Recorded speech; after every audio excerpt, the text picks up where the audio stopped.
إن الحمد لله نحمده ونستعينه ونستغفره ونعوذ بالله من شرور أنفسنا ومن سيئات أعمالنا من يهده الله فلا مضل له ومن يضلله فلا هادي له قال الله تبارك وتعالى فبأي آلاء ربكما تكذبان اللهم صل على محمد وعلى آل محمد كما صليت على إبراهيم وعلى آل إبراهيم إنك حميد مجيد اللهم بارك على محمد وعلى آل محمد كما باركت على إبراهيم وعلى آل إبراهيم إنك حميد مجيد۔ معزز دوستو، اللہ تعالیٰ نے جو ہمیں زندگی عطا فرمائی ہے، اس زندگی میں انسان پر اتار اور چڑھاؤ کا زمانہ آتا رہتا ہے۔ کبھی انسان کے حالات ایسے ہوتے ہیں کہ بندہ خوشی محسوس کرتا ہے، اور کبھی حالات ایسے ہوتے ہیں کہ انسان غمی محسوس کرتا ہے۔ ان تمام ماحول میں نظر اللہ جل شانہ کی ذات پر رکھنی چاہیے۔ اگر اللہ تعالیٰ کی ذات پر ہماری نظر ہوگی تو یقیناً ہمارے اندر شکر کا مادہ پیدا ہوگا۔ شکر کے مادے کا کیا مطلب؟ بعض اوقات ایسا ہوتا ہے انسان دنیا کی زندگی سے مایوس ہو جاتا ہے اور شیطان بندے کو منفی چیزوں پر نظر رکھوا دیتا ہے کہ تیرے ساتھ یہ برا ہوا، یہ برا ہوا، یہ برا ہوا۔ اس وقت بندے میں منفی جذبات پیدا ہوتے ہیں اور وہ اللہ کی ناشکری کرنے لگ جاتا ہے۔ احادیث پاک میں اس کا حل بتایا گیا ہے کہ جب انسان پر ایسا موقع آئے تو اسے چاہیے اللہ تعالیٰ کی نعمتوں کے بارے میں سوچنا شروع کر دے۔ وہ یہ سوچے اگر میرے ساتھ یہ برا ہوا ہے تو کتنی اچھائیاں ہوئی ہیں، ان اچھائیوں کو غور کرے، ان اچھائیوں پہ غور کرے اور ان اچھائیوں کو اپنے سامنے رکھے۔ تو جب بندہ اچھائیوں اور بھلائیوں کو سامنے رکھتا ہے اور اس پر غور کرنا شروع کرتا ہے تو پھر انسان کے دل میں اللہ کا شکر پیدا ہونے کا ایک مادہ پیدا ہوتا ہے جو بندے کو شکر گزار بندہ بناتا ہے۔ دیکھیں، تکلیفیں انسان پر ہیں، اس کا انکار نہیں ہے، لیکن نعمتیں بہت زیادہ ہیں۔ تکالیف نعمتوں کے مقابلے میں کم ہے۔ آج کل ہم نعمتوں کو چھپا کے تکلیفوں کا ذکر کر دیتے ہیں۔ اجی مجھے یہ تکلیف ہے، یہ ہے، یہ ہے۔ یہ تکلیفیں ڈاکٹر کو بندہ بتائے، حکیم کو بتائے، طبیب کو بتائے، معالج کو بتائے تاکہ اس سے علاج کر سکے۔ لیکن ہر جگہ جب ہم بیماری، تکلیف، برائی کا ذکر کریں گے تو ہمارے ذہن میں یہ بات بیٹھ جائے گی کہ بھائی دنیا میں ہے ہی ہمارے ساتھ برائی، تو پھر کوئی بندے کو نیکی، کوئی اچھائی، کوئی بھلائی، کوئی خیر کی چیز یاد ہی نہیں رہے گی تو شکر انسان نہیں کر سکتا۔ میں مثال دیتا ہوں، اللہ نہ کرے کسی کو تکلیف ہو جائے، وہ بیمار ہو جائے، بخار میں مبتلا ہو جائے، کوئی اور تکلیف میں ہو، کھانسی زکام لگ جائے، چھوٹا موٹا، انسان اس پر پریشان ہو کے بیٹھ جائے، لیکن یہ تو سوچے کہ میری آنکھیں تو ٹھیک کام کر رہی ہیں نا۔ دنیا میں کئی ایسے لوگ ہیں جن کی آنکھیں ٹھیک نہیں کام کر رہی ہوتی۔ اگر کسی کے ہاتھ میں درد ہے تو یہ سوچے کہ ہاتھ کی نعمت تو میرے ساتھ ہے نا، تکلیف ہے چلو اللہ صحیح کر دے گا، لیکن کچھ ایسے لوگ بھی ہیں جن کو ہاتھوں کی نعمت میسر نہیں ہے۔ میرے پاؤں میں درد ہے لیکن میں یہ سوچوں کہ کوئی طبقہ ایسا بھی ہے جس کے پاؤں نہیں ہے، مجھے پاؤں تو اللہ نے دیا ہے نا۔ تو اگر بندہ یہ چیزیں ساتھ یاد کرے گا تو انسان میں صبر کا اور شکر کا مادہ پیدا ہوگا، اور یہ وہ مادہ ہے جو انسان کو نیکیوں کے اوپر مطمئن رکھتا ہے۔ اگر یہ مادہ ہمارے اندر نہیں ہوگا تو ہم صرف برائیوں کو، بیماریوں کو، تکالیف کو، ان جیسی چیزوں کو یاد کرتے پھریں گے، پھر ہماری مثال اس مکھی سی ہوگی جو ساری اچھائیاں چھوڑ کے گندگی کے ڈھیر پہ جا کے بیٹھ جاتی ہے۔ تو ہم اس برائی کے اوپر اپنی توجہ رکھ کے مرکوز ہو کر بیٹھ جائیں گے، اپنی نیکیاں، اپنی اچھائیاں، اپنی بھلائیاں، اپنی خیروں سے ہم صرف نظر کر لیں گے۔ حضرت عمر رضی اللہ عنہ کے بارے میں آتا ہے کہ اپنے غلام کے ساتھ جا رہے تھے، ایک شخص کو دیکھا، وہ پتہ نہیں کسی سفر میں کسی علاقے میں تھا، آنکھوں سے اندھا تھا، کانوں سے بہرا تھا، زبان سے گونگا تھا، ہاتھوں سے لولا تھا اور پاؤں سے لنگڑا تھا، اور پتہ نہیں کوئی گھسٹ مسٹ کے اس کو کوئی ساتھ لایا اور پتہ نہیں کیا ترتیب، یعنی اس طرح مختلف تکلیفوں میں مبتلا تھا۔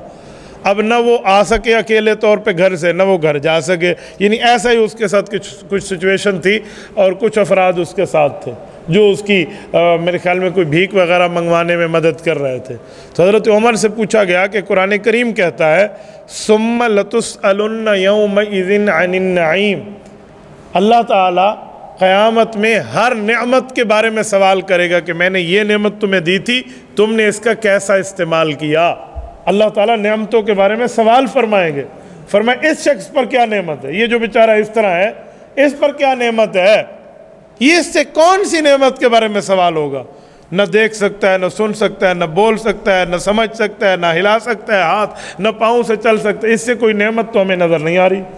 حضرت عمر نے جو جواب دیا ہے نا رضی اللہ عنہ، دیکھیں اگر وہ مؤمن ہے، ایمان کی نعمت اپنی جگہ، باقی معاملات لیکن حضرت عمر نے جسمانی نعمت کی بات فرمائی، فرمایا اس پر تو ابھی بھی کئی نعمتیں برقرار ہیں۔ کہا وہ کیا ہے؟ کہ اسے کھانے پینے کے بعد پیشاب پخانا صحیح طریقے سے آ جاتا ہے۔ تو سوچنے لگے جواب سن کے لوگ کہ بات کا مطلب کیا ہے۔ تو بتلانے کا مطلب یہ تھا کہ دیکھو انسان کو پانی نہ ملے انسان پھر بھی مرتا ہے کہ میں پیاسا ہوں، اور اگر پانی اندر چلا جائے وہ ہضم نہ ہو انسان پھر بھی تکلیف میں ہے، اور اگر وہ ہضم ہو جائے وہ باہر نہ نکلے انسان پھر بھی تکلیف میں ہے۔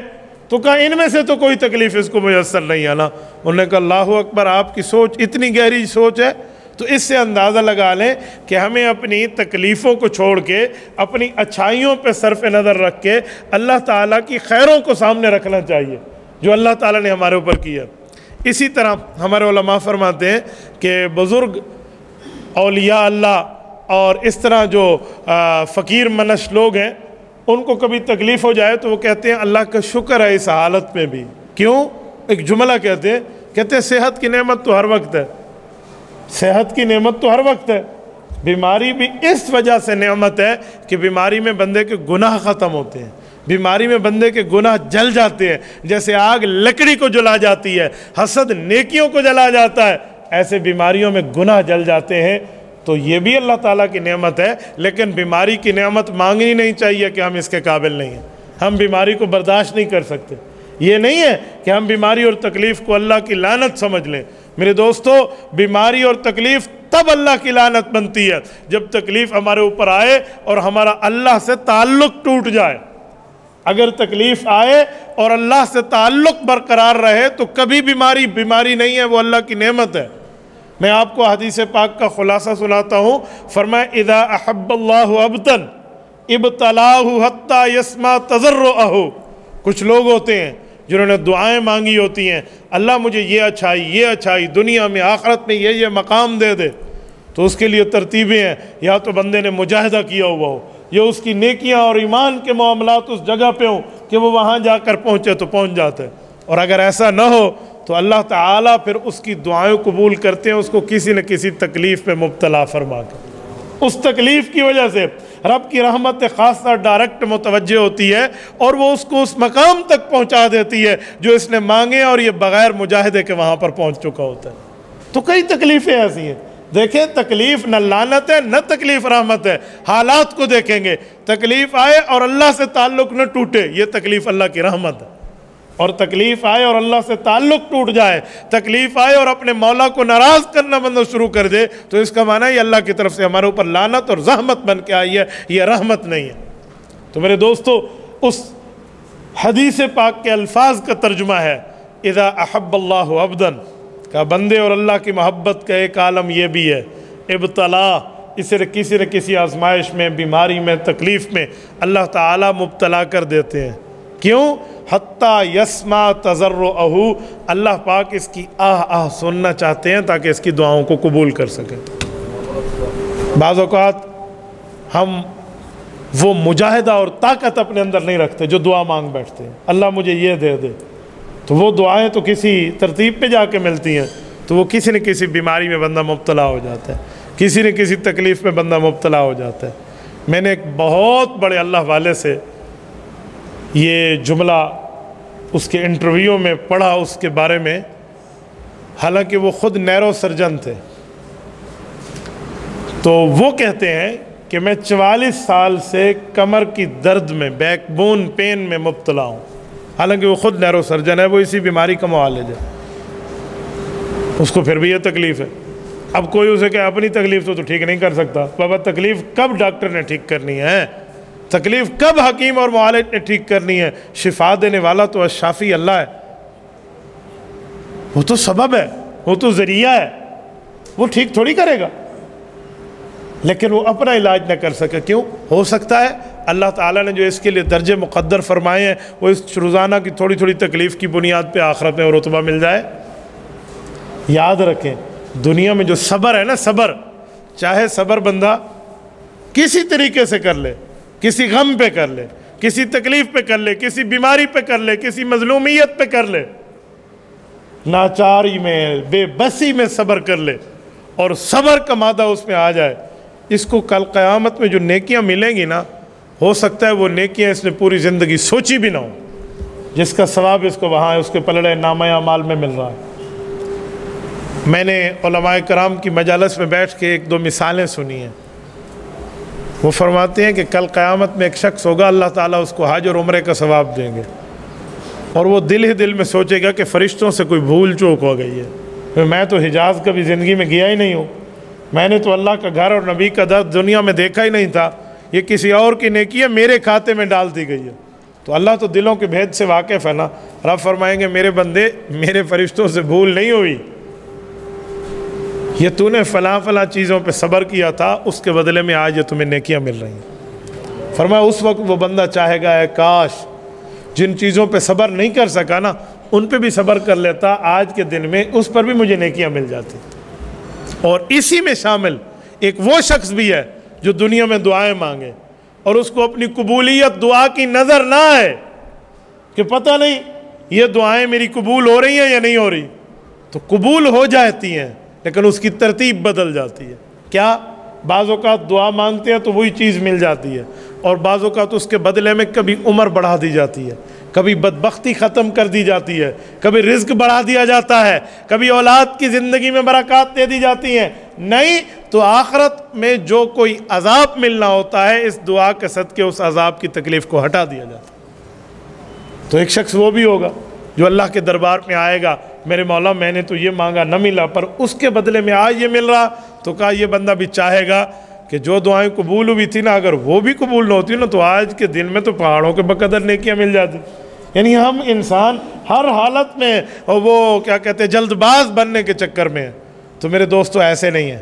ہمیں صبر کا مادہ رکھنا چاہیے، شکر کا مادہ رکھنا چاہیے، تکالیف کے اوپر صبر کر کے اللہ کی نعمتوں کو سوچیں تو انشاءاللہ تعالی وہ وقت دور نہیں جب ہمارے اندر اللہ صبر کا اور شکر کا مادہ پیدا فرما دیں. میرے دوستو جو شکر انسان کے دل میں آتا ہے نا تو رب کریم فرماتے ہیں لَإِن شَكَرْتُمْ لَأَزِيدَنَّكُمْ، فرمایا تمہارے شکر پہ نعمت بڑھا دیں گے. کیا مطلب؟ میں 2 آنکھوں پہ شکر کروں یہ 4 ہو جائیں گی، میں 2 کان پہ شکر کروں یہ 4 ہو جائیں گے؟ ایسا تو کچھ بھی نہیں ہے. تو پھر نعمت کیسے بڑھتی ہے؟ تو ان کے اندر اللہ تعالیٰ وہ نور اور طاقت پیدا فرما دیں گے جو رب کریم بڑے بڑے اللہ والوں کے ساتھ یہ معاملہ فرماتے ہیں. یہ اس طرح ہے. میرے دوستو آپ قرآن کریم دیکھیں نا، وقت کا نبی ہے، جلیل القدر پیغمبر ہے، اور اپنی اولاد کی اچھائی کے لیے، اپنے گھر والوں سے اچھائی لینے کے لیے، اپنے دوستوں سے بھلائی کے لیے اللہ سے دعا مانگ رہے ہیں. ربنا ہب لنا من ازواجنا وذریاتنا قرۃ اعین. کیا معنی؟ ربنا ہب لنا من ازواجنا وذریاتنا قرۃ اعین.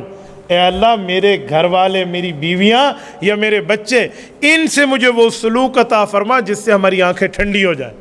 یہ جو دعا مانگی جا رہی ہے وقت کے نبی مانگ رہے ہیں. تو جب وہ اللہ سے اپنی اولاد کے لیے، اپنی ازواج کے لیے مانگ سکتے ہیں، ہم نے کتنا مانگا؟ ہم صرف بچے کو 2 جملے سنانے بیٹھے ایسے کر اور وہ نہ کرے اور پھر اس کو ڈانٹ ٹپٹ.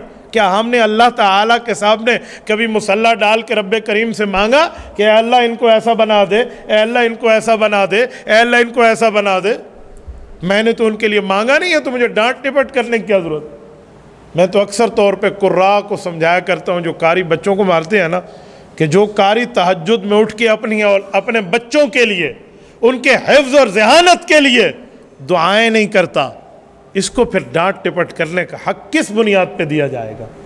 جسے اللہ سے مانگنے کی توفیق بھی نہیں ہے کہ میں ان کے لیے کوئی اچھائی مانگ لوں اور صبح آ کے ان کے اوپر ڈنڈا اٹھا لے، کس بنیاد پہ اٹھائے گا؟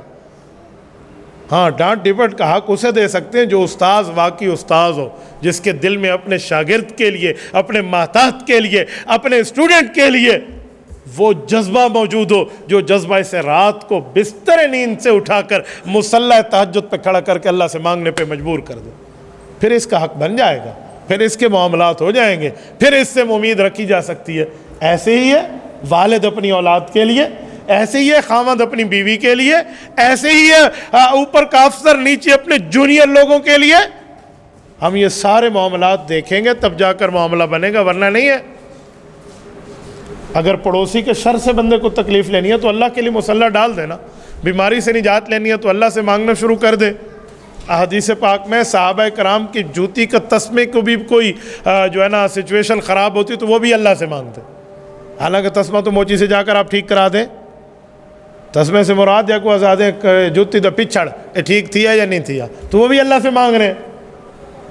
تو رب کریم سے تعلق برقرار ہونا چاہیے، اللہ تعالیٰ سے تعلق برقرار ہو، اور مسلمان کا رب سے تعلق برقرار ہوتے ہوتے ایک وقت وہ بھی آتا ہے کہ جو انسان سوچ رہا ہوتا ہے اللہ تعالیٰ اس کو عملی جامہ پہنا دیتے ہیں۔ رب کریم اس کو اس معاملے پہ لے آتے ہیں کہ اس کا دل دکھانے والے کے معاملات کے ساتھ اللہ نمٹ لیتا ہے۔ کہتے ہیں کہ اللہ والا بیٹھا تھا، اس کو کسی نے آ کر گالیاں دی، اس کا دل دکھایا، تو اس نے اپنے مرید کو کہا کہ جاؤ اس کو ایک تھپڑ مارو، تو مرید نے جاتے جاتے دیر کر دی، اتنے میں اس کا پاؤں بدکا اور اس کے گردن کی جو رگ تھی وہ پھٹ گئی اور بندہ مر گیا، وہ گر گیا۔ تو نے مرید کو کہا تو نے دیر کی ہے، ہو سکتا تھا تو بدلہ لے لیتا تو اللہ کی جو ہے نا غضب اس کے اوپر اتنا جلدی نہ آتا۔ کیوں؟ اس شخص نے اللہ کے لیے صبر کیا ہے، اس کو شکر کا مادہ اس حد تک آ گیا ہے کہ حدیث پاک میں اللہ تعالیٰ پھر ایسے بندوں کی بات کو رائے گا نہیں جانے دیتا۔ حدیث پاک میں رسول اللہ صلی اللہ علیہ وسلم سحری فرما رہے تھے، کھانا تناول فرما رہے تھے روزے کے لیے۔ حضرت بلال فرماتے ہیں میں نے باہر دیکھا تو میں نے کہا سحری تو ختم ہو چکی ہے، یہ حضرت بلال کا اندازہ تھا کہ سحری ختم ہو چکی ہے، لیکن اللہ تعالیٰ کی طرف جو رسول اللہ کو بتایا گیا تھا اس میں ابھی تک سحری کا وقت ختم نہیں ہے۔ حضور تناول فرما رہے ہیں، حضرت بلال یا رسول اللہ سحری کا وقت ختم ہو گیا، آپ کھانا تناول فرمانا چھوڑ دیں۔ آپ علیہ السلام پھر بھی کھاتے رہے۔ حضرت بلال دوسری بار آئے تھوڑے وقت کے بعد، حضور علیہ السلام پھر بھی کھاتے رہے ہیں۔ یہاں تو ڈائریکٹ معاملہ تھا نا، وہاں تو پرا کے پھوٹنے کو دیکھا جا رہا تھا۔ جب تیسری بار حضرت بلال آئے نا تو ان کے اندازے میں 100% سحری کا وقت ختم ہو گیا تھا، حالانکہ ایسا نہیں تھا۔ تو حضرت بلال نے قسم اٹھائی کہ یا رسول اللہ، اللہ کی قسم سحری کا وقت ختم ہو گیا ہے۔ آپ علیہ السلام نے کھانا چھوڑ دیا۔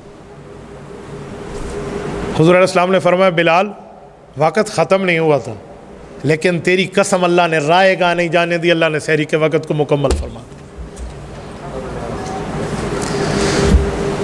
حدیث پاک میں اللہ کے کچھ نیک بندے ایسے ہیں جو کسی بات پہ قسم کھا لیں پھر اللہ تعالیٰ ان کی قسم کو پورا فرما دیتے ہیں۔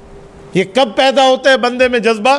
جب انسان اس طرح کے صبر کر کر کے ایک نتیجے اور ایک نہج پہ پہنچ جاتا ہے۔ یہ اگر نہج لینی ہے تو اس کے لیے پھر صبر کرنا ہوگا۔ وہ کہتے ہیں نا کہ نہیں ملتا یہ گوہر بادشاہوں کے خزینوں میں، اس کے لیے کچھ جھکنا ہوتا ہے، رب کریم کے سامنے بیٹھنا ہوتا ہے۔ ایسے نہیں ہوتا کہ بندہ ایسے معاملات میں ایسے اور فلاں سے فلاں کر دے، تو ایک وقت آتا ہے اللہ تعالیٰ عطا فرما دے۔ اس میں جو میں آپ کو جملہ کہہ رہا ہوں، کچھ بندے اللہ کے ایسے ہیں جو قسم اٹھا لیں تو اللہ پاک ان کو اس قسم سے بری فرماتے ہیں۔ یہ ضروری نہیں ہے یہ نبی کے ساتھ ہو یا صحابی کے ساتھ ہو، یہ ہر امتی کے ساتھ بھی ہو سکتا ہے، لیکن شرط یہ ہے کہ انسان اپنے اندر کچھ مادہ تو لے کر آئے، کوئی صبر تو کر کے دکھائے۔